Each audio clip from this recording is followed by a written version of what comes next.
I've been married for 9 years, and in those years, I've learned something people don't tell you when you're young and in love. Marriage doesn't collapse because of the big stuff. At least, not always.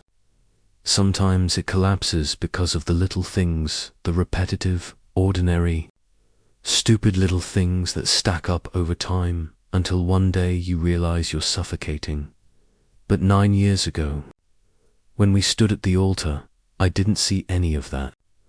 Back then, it felt simple. We laughed a lot. We built our life together, piece by piece, not really keeping track of who did what. If she saw the trash was full, she'd take it out. If I noticed the sink was packed, I'd do the dishes. There wasn't any scorekeeping. It just worked. People used to tell us we looked like the model couple. We weren't dramatic. We weren't the kind to scream at each other in public. If we argued, it was over something stupid, and within hours, we'd be back to normal. To outsiders, it probably looked effortless. And in a way, it was. But every marriage has its quirks. Ours was Stanley Cups. Yeah, I know it sounds ridiculous. But those cups, they were the first hairline crack in the glass. My wife was obsessed. Not just liked them. Obsessed.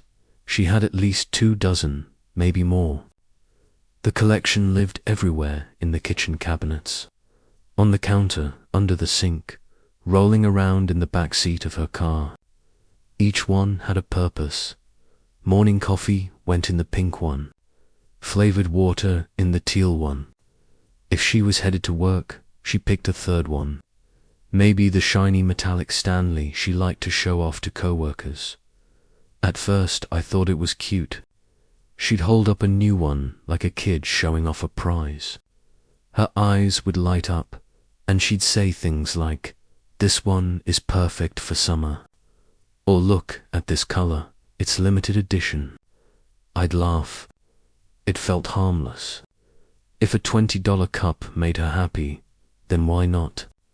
But slowly, quietly, it stopped being harmless. Asterisk. Things started becoming obvious when the collection outgrew our modest kitchen cabinets. At first, they fit neatly on one shelf. I remember it actually looked kind of nice. A colorful row of tumblers lined up like an art display. But soon, one shelf wasn't enough. She started stacking them on a second, then a third. By the time I opened the cabinets, I couldn't find plates, any more just Stanleys. One night, I joked, "Are we living in a home or a Stanley store?" She laughed, and I laughed with her, but inside, a flicker of irritation crept in, because slowly, the cups weren't just in the kitchen anymore. They spread to the living room.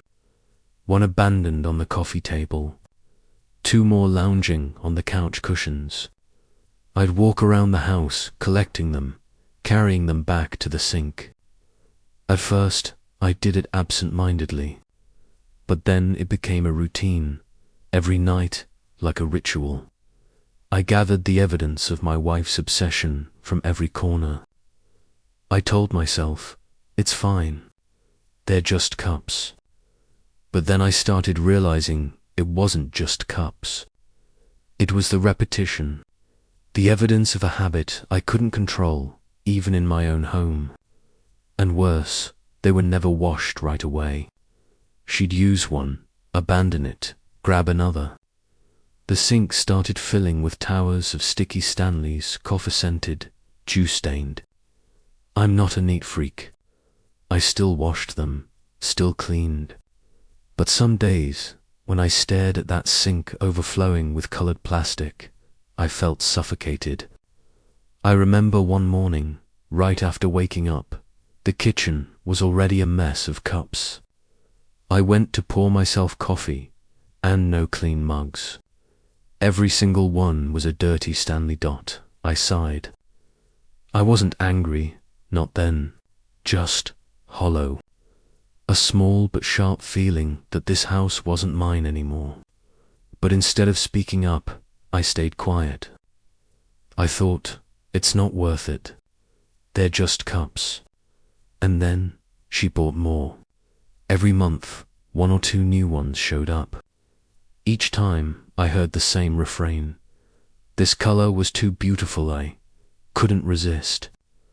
The cabinets were full. The sink was full.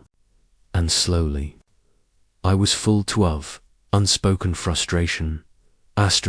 Everything shifted in March this year. I got a promotion, moved into a new position. On paper, it sounded great, and truthfully, it was good for my career. But it came with a major change. I started working from home 4 days a week. The remaining day, I split between 2 offices, which meant I got home around 3 p.m., much earlier than I used to. From then on, I started taking on more chores. Honestly, I didn't complain. My commute time dropped. I had more energy. Cleaning, laundry, cooking, I did it, and it felt manageable. I vacuumed, mopped, folded laundry, cooked dinner. My wife came home late, exhausted, and I wanted to share the load. But then I started noticing something. The housework slowly became my responsibility. At first, I thought it was temporary, that she'd notice and pitch in more. But day after day, the balance tilted entirely onto me. I don't mind chores, but some things aren't just chores. One of my wife's most irritating habits was with her lunch containers. Because her office was far and food options were limited, she usually brought leftovers from dinner. That wasn't the problem. The problem was, she'd leave the dirty plastic containers in her car, sometimes for days. When she finally brought them home, she'd dump them all into the sink. Spoiled food, sour smell, grease clinging to the sides. I remember opening one once. The stench hit me so hard I had to hold my breath. And of course, there were always Stanleys. A few in the car, a few in the sink, and each one demanding its correct lid and straw before being put away. I started getting tired. Not just tired of dishwashing, tired of feeling trapped in an endless loop. I told her, if you keep ignoring the containers, then from now on, you need to do the dishes. She looked at me like I was being unreasonable. You're home more, you have more time than me. Of course you should be doing most of the chores. I was stunned, because deep down, I knew I was already doing most of it. I cooked, I vacuumed, I washed, folded, and put away clothes. I took out the trash, tended the yard. I carried everything, and now I was supposed to deal with her rotting containers too. For the first time in years, it hit me. This wasn't about cups or dishes. It was about fairness. I don't remember the exact day it happened, but I do remember the sound of the sink. Water dripping. Dishes stacked so high they leaned against the faucet like a collapsing tower. And in the middle of it all, a smell, sharp, acidic, like old onions and vinegar. That night, I snapped. It had been a long day at work. Meetings back to back through video calls. My eyes sore from staring at spreadsheets and budgets. I closed my laptop at 6 p.m., walked into the kitchen, and found 3 of her Stanley cups, 2 containers filled with leftover pasta now turning grey, and a frying pan coated with oil that had hardened into wax. I didn't yell. Not at first. Hey, I said, trying to keep my voice calm. I thought we talked about this. She didn't even look up. She was scrolling through her phone on the couch, still in her work clothes, shoes kicked off by the door. Talked about what? She mumbled, the containers, the sink. You said you'd rinse them, at least. She sighed, tossed her phone aside, and finally looked at me. Her eyes were tired, annoyed, like I had just interrupted something important. "You're already in the kitchen," she said flatly. "Just wash them. It's not that hard." And those 5 words felt like gasoline poured on a fire. I had been holding in my chest for months. "It's not that hard." I laughed, but not the funny kind of laugh. The kind that sounds like disbelief, like a balloon finally popping. "Not that hard," I repeated. "Do you have any idea how many hours I've spent cleaning up after you? After both of us? Do you realize that every single day I'm the one making sure this house doesn't fall apart?" Her face hardened. "You're exaggerating. I do plenty. You just want credit for things that don't even matter." That line, "things that don't even matter," was the strike. The knife between the ribs.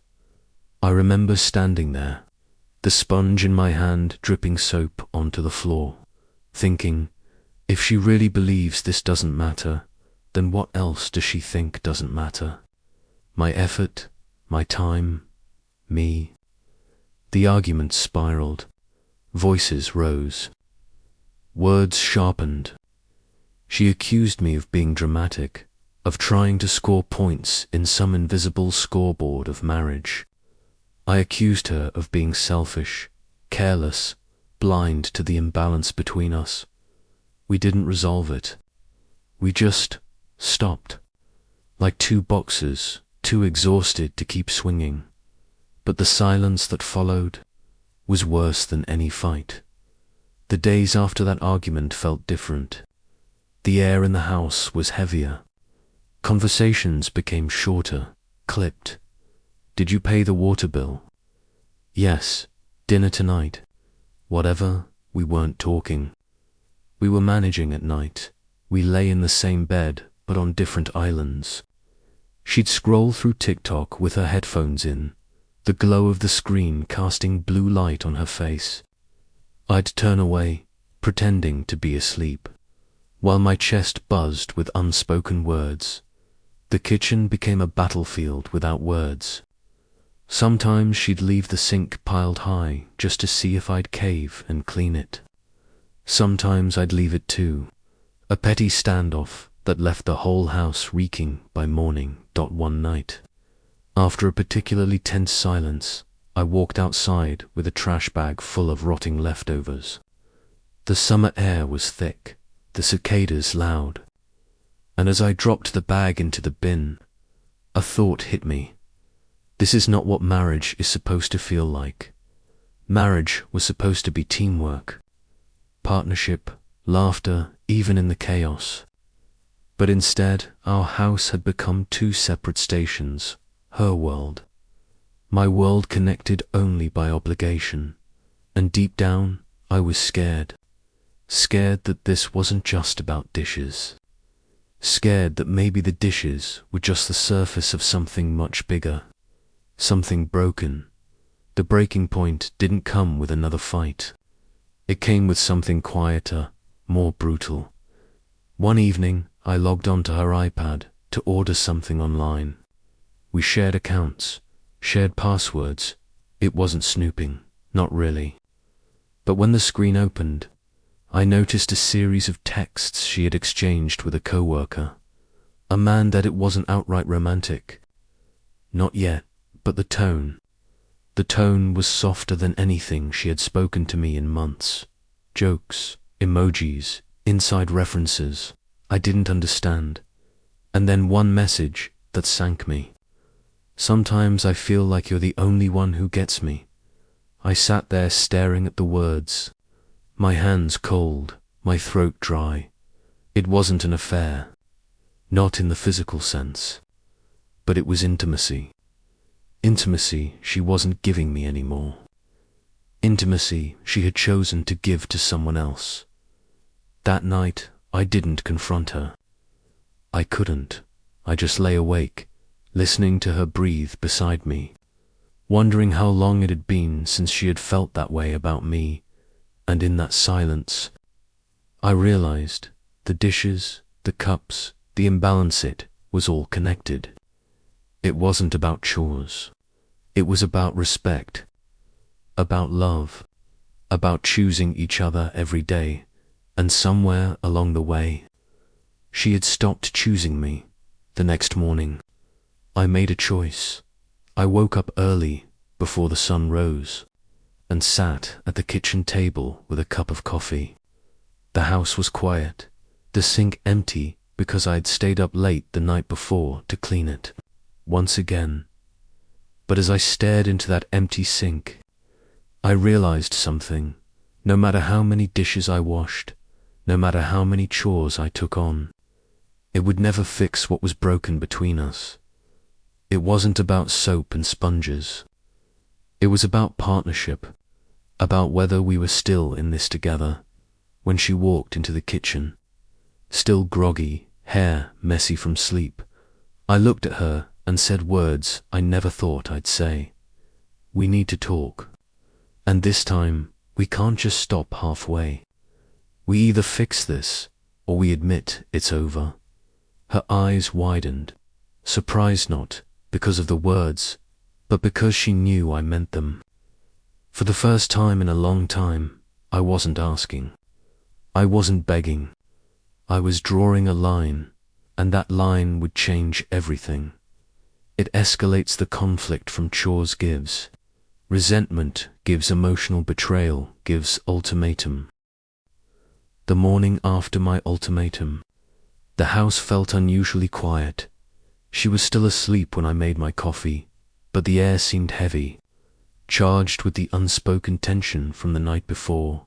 When she finally got up, she didn't greet me. Her hair was messy, eyes puffy, and she wore that look, the one I had learned over the years meant she was bracing herself, bracing for confrontation. I set my cup down on the table, hands trembling, slightly not from fear, but from anticipation. We need to talk, I said again, calmer this time, but firm. Everything, right now. No distractions, no phones, no excuses. She sighed, ran a hand through her hair, and nodded. Fine, she said. Let's talk. It was the first moment in months I felt like we were finally sitting on the same plane, even if the ground was shaky beneath us. I started with the dishes, the cups, the trash, the imbalance. I tried to explain how I felt, overwhelmed, unseen, and increasingly resentful. I spoke slowly, carefully, wanting her to understand without triggering the automatic defensive walls she always built. I'm not asking for perfection, I said.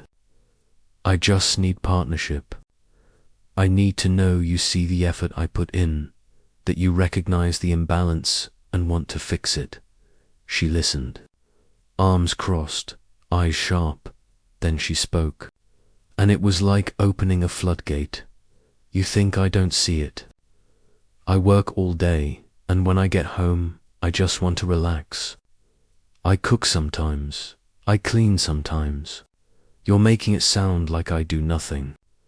Her voice cracked slightly, but she didn't break, and in that moment, I realized this wasn't just about dishes. It was about communication, about all the things we had never said, all the tiny frustrations left to fester. I laid it out, the cups in the kitchen, the containers in the car, the piles of laundry, the trash I had to haul. I told her how it made me feel like a servant in my own house, like my efforts were invisible. She fired back about my own shortcomings, about times I hadn't helped with errands, about times I had gotten frustrated and snapped. We went back and forth, words sharp and rapid, the tension thick enough to taste. Then we dug deeper, not just about chores, not just about cups. I brought up the texts. I had seen the intimacy she had shared with someone else. Her face fell. It wasn't like that, she said quickly. It's not real. I wasn't looking for anything serious. I felt listened to, okay. I shook my head. It's real. It's real enough that I feel disconnected from you, that I feel pushed out of my own marriage. That's what matters. That's the part that hurts.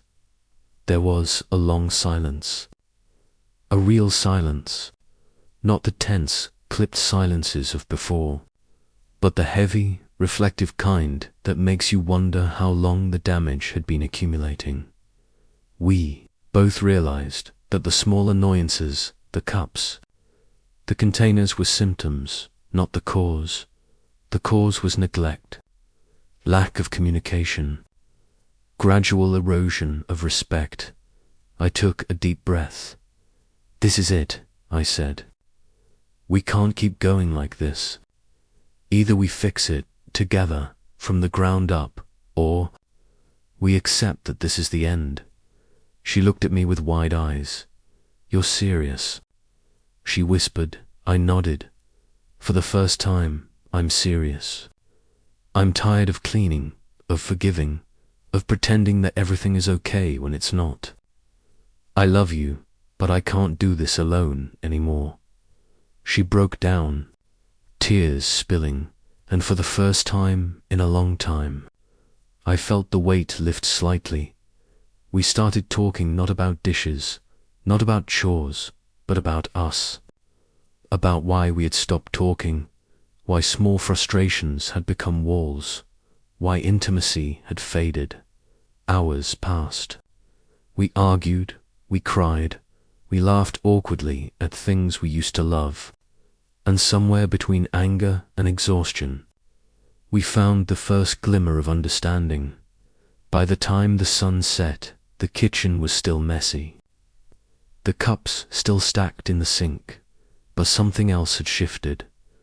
We had confronted the truth, the raw, uncomfortable truth, and for the first time in months, it felt like we were choosing each other again. It wasn't perfect. There were no miraculous transformations. She didn't suddenly do all the dishes. I didn't suddenly stop feeling frustrated. But we had begun to talk. Really talk. We set small rules. One container cleaned before bringing another home. Cups washed after use. Daily check-ins, even 5 minutes, to share feelings, to notice effort, to be partners again. It was fragile, like the first shoots of spring after a harsh winter. One wrong step, one unspoken resentment, and it could crumble. But it was something real, something that felt like hope. And for the first time in a long time, I realized marriage wasn't about perfection. It was about choosing each other over and over. Even when the small things, cups, containers, chores made it feel impossible. The days after our confrontation were strangely quiet, but in a different way than before. This time, the silence wasn't heavy with tension. It was cautious, tentative, like walking across cracked ice with awareness. We both knew the last conversation had shifted something fundamental. The air had been cleared, even if the mess of dishes, cups, and chores remained. I started to notice her efforts. Small ones at first. She rinsed a container before putting it in the sink. She asked if I wanted coffee while she prepared hers. She even remembered to match lids with the Stanleys before stacking them. Nothing monumental, but in that quiet repetition, the partnership was beginning to reassert itself, and I realized something important. Fixing a marriage isn't about grand gestures. It's about noticing, acknowledging, and reinforcing the small acts of care that show someone is choosing you again. We sat down that week, mid-morning, both of us armed with coffee and notebooks. It felt oddly formal, almost comical, but necessary. We wrote out chores, responsibilities, and expectations, not as a way to score points, but as a contract of mutual respect. No longer would one person carry the weight while the other assumed invisibility. We scheduled kitchen cleanup rotations, agreed to rinse containers immediately, and set aside 30 minutes each evening for shared household tasks. Boundaries weren't restrictions, they were guidelines for fairness. And as we spoke, I noticed the tension in her shoulders ease.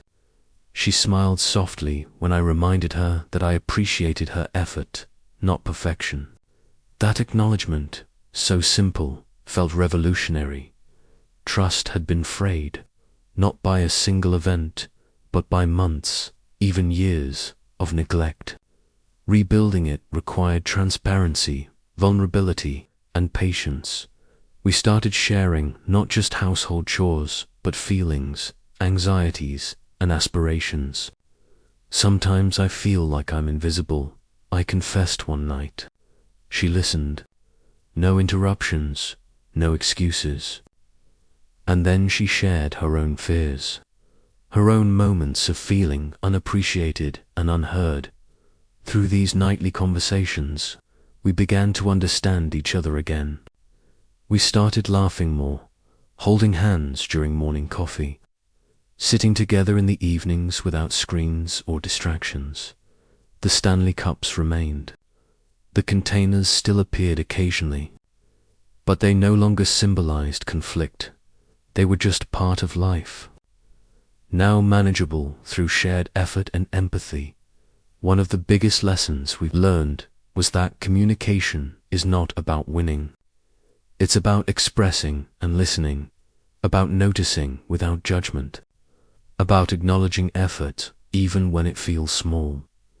I learned to say when I was overwhelmed, and she learned to pause before assuming I had infinite patience for chores. We established a nightly 5-minute ritual, checking in, sharing feelings, and planning the next day. It became sacred, a daily commitment to partnership. This slow, deliberate process was more transformative than any argument or confrontation. It wasn't instantaneous redemption. It was gradual, steady, and sustainable. Weeks passed, and our home felt lighter. The kitchen, though still busy and cluttered at times, was no longer a battlefield. We began cooking together on weekends, folding laundry side by side, laughing at trivial mistakes and minor messes. I noticed myself smiling more, feeling less like a servant and more like a partner. She began leaving little notes for me, reminders, funny doodles, simple words of encouragement. And in that, I realized, marriage isn't about never fighting or never feeling frustrated. It's about showing up again and again, even when it's inconvenient, even when it's messy, even when it's hard. The cups, the containers, the chores, they remained part of life, but they no longer carried the weight of resentment. We had learned to navigate the chaos together, to choose each other intentionally, and to recognize that respect and partnership mattered more than perfection. Months later, the house felt different. Not cleaner, not perfectly organized, but alive with cooperation and shared responsibility. We laughed more, argued less, and even when disagreements arose, we approached them as challenges to solve together, rather than battles to win. I realized that the Stanley Cups were never really the problem.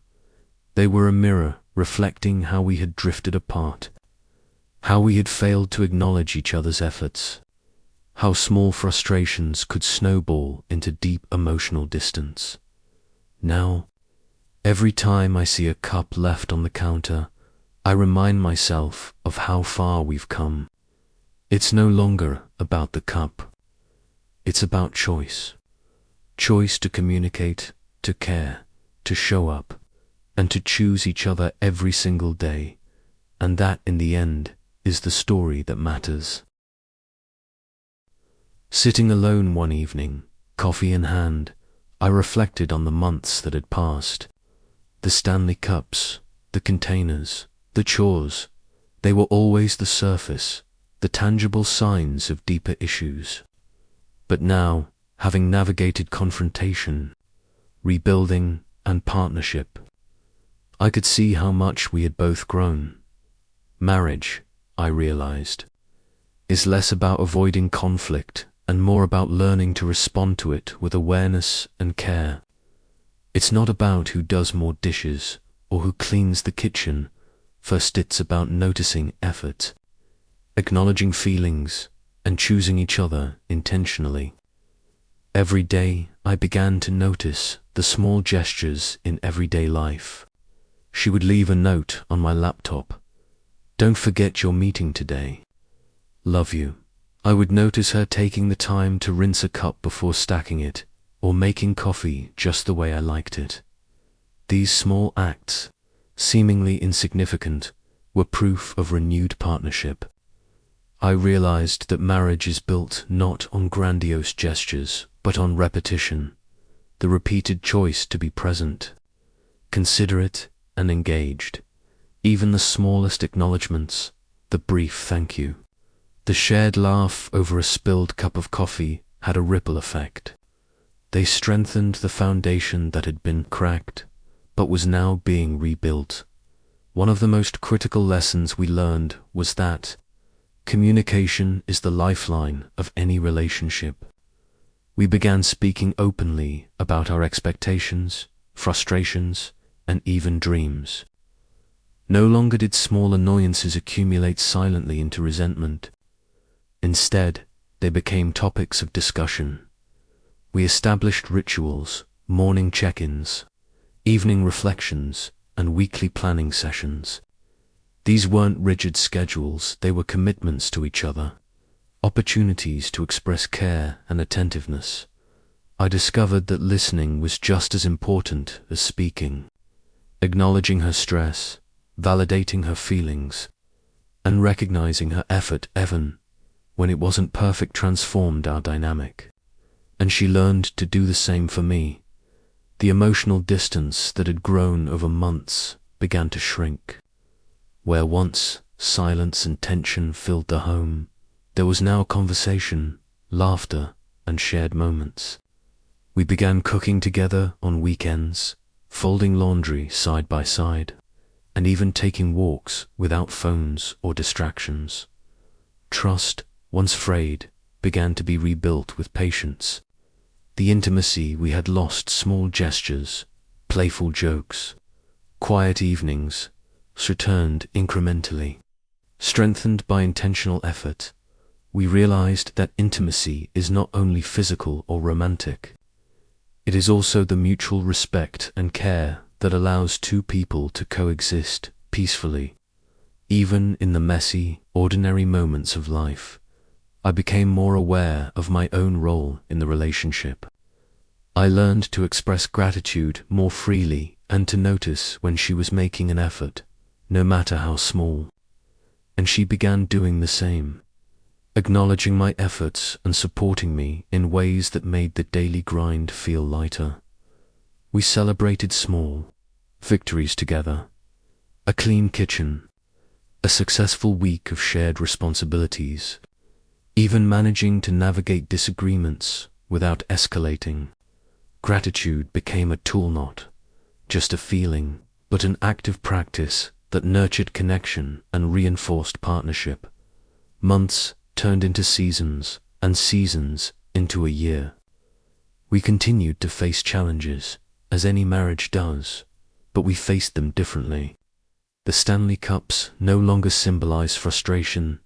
They were just part of life, manageable, trivial compared to the deeper bond we had strengthened. The lessons were clear. Partnership requires effort from both sides. Communication must be continuous and honest. Respect and acknowledgement are as vital as love.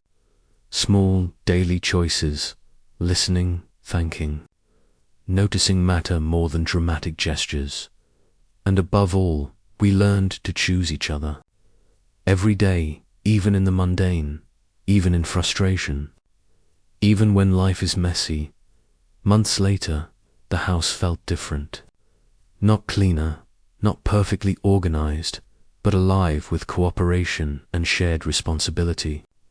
We laughed more, argued less, and even when disagreements arose, we approached them as challenges to solve together, rather than battles to win.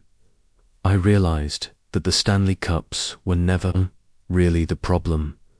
They were a mirror reflecting how we had drifted apart, how we had failed to acknowledge each other's efforts, how small frustrations could snowball into deep emotional distance. Now, every time I see a cup left on the counter, I remind myself of how far we've come. It's no longer about the cup. It's about choice. Choice to communicate, to care, to show up, and to choose each other every single day. And that, in the end, is the story that matters. Have you ever felt like you were invisible in your own home? Like the small acts you do every day go unnoticed, unappreciated, and slowly build into resentment? This is a story about one man, hundreds of Stanley Cups, endless containers, and the quiet struggle to be seen, to be heard, and to be truly chosen by the person he loves.